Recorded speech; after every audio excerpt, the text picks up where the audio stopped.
La riposte du gouvernement pour préserver les fêtes de fin d'année face à la 5e vague de Covid-19, accélération de la campagne de rappel, protocole sanitaire renforcé dans les écoles primaires, fermeture des boîtes de nuit. On voit les détails dans ce journal. C'est un camouflet infligé à Pékin. Les États-Unis annoncent boycotter les Jeux Olympiques d'hiver. Ils invoquent le génocide en cours contre les Ouïghours dans le Xinjiang. La Chine menace de contre-mesures. Et puis l'Ukraine, sujet d'un face-à-face virtuel très attendu ce mardi. Alors que la Russie est soupçonnée de vouloir envahir son voisin, le président américain Joe Biden et son homologue russe Vladimir Poutine vont tenter une désescalade. Vous verrez comment Washington a tenté de mettre la pression ces dernières heures. Bonjour à tous et bienvenue si vous nous rejoignez sur France 24. Quelques restrictions et un appel à la vigilance. Le gouvernement a donc annoncé une batterie de mesures pour faire face à une 5e vague de Covid-19. Elle contamine à ce stade 50 000 personnes par jour. Durcissement du protocole sanitaire en direction des 5-11 ans, fermeture des boîtes de nuit ou encore appel à limiter les moments festifs. On fait le point avec Valérie Lerouge. De fortes incitations et peu d'interdictions. Cette nouvelle conférence de presse du Premier ministre ressemble à un dernier avertissement avant des mesures plus draconiennes. L'heure n'est donc pas à des mesures de jauge, de couvre-feu ou de confinement. Ce serait disproportionné. En revanche, les circonstances exigent un effort individuel et collectif pour que chacun limite les occasions les plus à risque de se contaminer. Parmi les mesures annoncées, la vaccination sera facilitée. Pour les plus de 65 ans, plus besoin de rendez-vous, ils pourront se rendre dans n'importe quel centre. Et pour les enfants de 5 à 11 ans à risque, vaccination possible à partir du 15 décembre.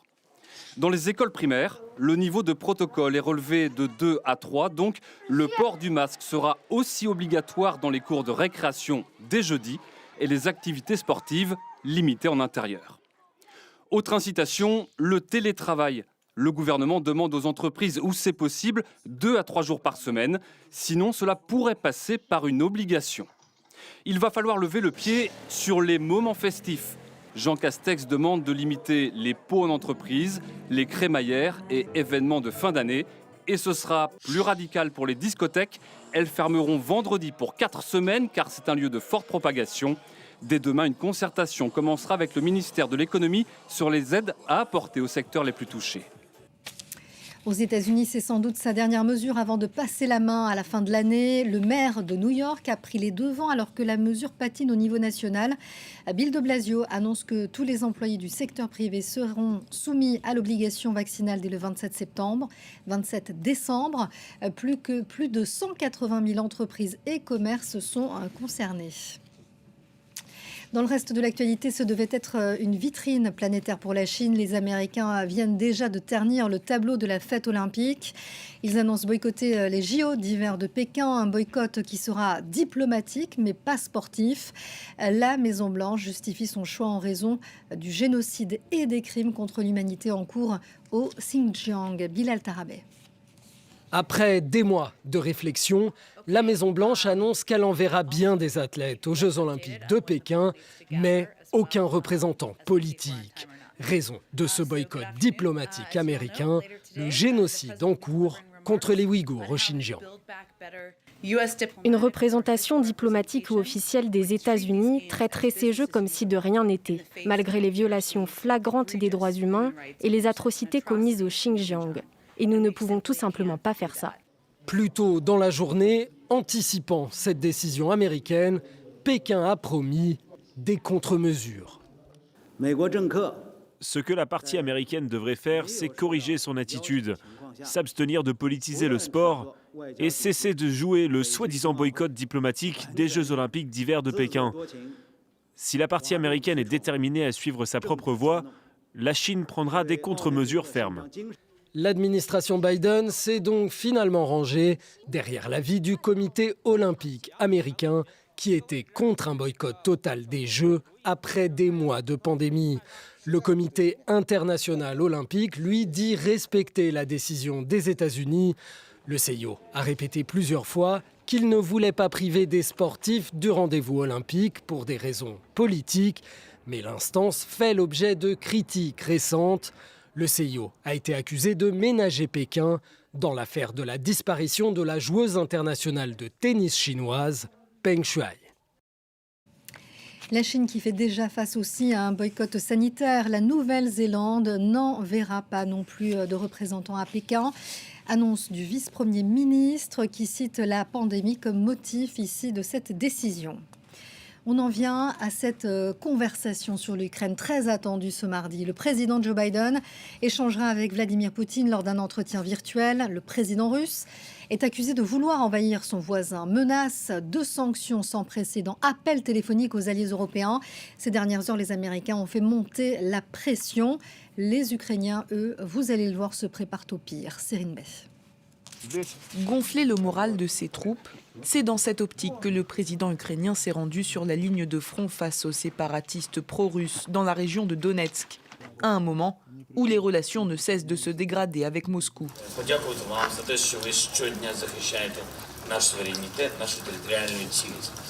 La Russie est accusée par Kiev et ses alliés d'avoir massé des troupes et des blindés à sa frontière avec l'Ukraine, et ce en vue d'une possible attaque. Le Kremlin dément, mais exige que Kiev ne rejoigne pas l'OTAN. De leur côté, les États-Unis ont prévenu. Si les Russes tentent d'envahir leurs voisins, ils feront l'objet de sanctions financières inédites. Washington, qui se dit prêt à stationner plus de militaires en Europe de l'Est, n'envisage toutefois pas pour le moment de riposte militaire directe en cas d'attaque. We made clear that we support Ukraine's right to decide its own future. No one else should have a veto over what NATO decides to do, what a country like Ukraine seeks to do. Ces menaces tombent seulement quelques heures avant un entretien en visioconférence entre les présidents Biden et Poutine. Мы имеем такие огромные авгиевы конюшни сейчас в наших двусторонних отношениях, что расчистить их вот так за несколько часов беседы вряд ли возможно.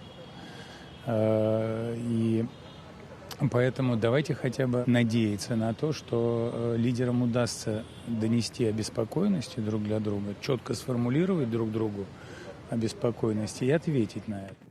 Après un entretien ce lundi soir, les dirigeants américains, français, italiens, britanniques et allemands se sont dit déterminés à ce que la souveraineté de l'Ukraine soit respectée.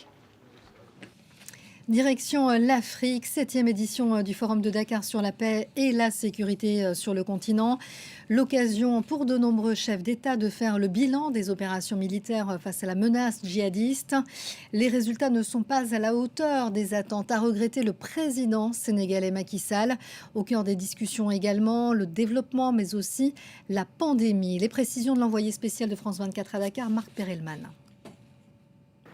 L'an dernier, le Forum sur la paix et la sécurité à Dakar n'avait pas pu se tenir en raison de la pandémie. Cette année, les organisateurs espéraient véritablement tourner la page, parler du monde post-Covid, parler de la sécurité, parler du développement sur le continent. Hélas, le Covid s'est rappelé à leurs mauvais souvenirs, en l'espèce le variant Omicron. Et ça a été l'occasion d'une passe d'armes assez virulente entre le président sud-africain Cyril Ramaphosa, le président du Conseil européen Charles Michel. Le président sud-africain a dénoncé l'hypocrisie des pays occidentaux qui affirment vouloir aider l'Afrique, mais qui en fait empêchent les voyageurs de sortir de l'Afrique australe dès qu'il y a l'apparition d'un nouveau variant, qui refusent de suspendre les brevets pour les vaccins Covid et de les partager avec l'Afrique. Il a dit que cette hypocrisie devait absolument cesser. D'autres ont évidemment aujourd'hui abordé la question de la sécurité. Le président sénégalais s'est inquiété du manque de moyens alloués aux armées africaines.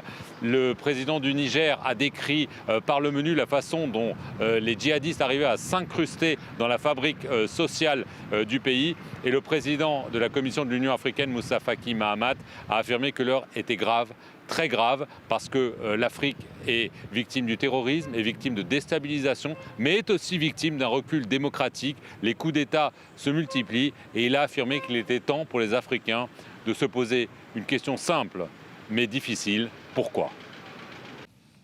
Voilà, fin de cette édition. Prochain journal dans 20 minutes. Restez sur France 24.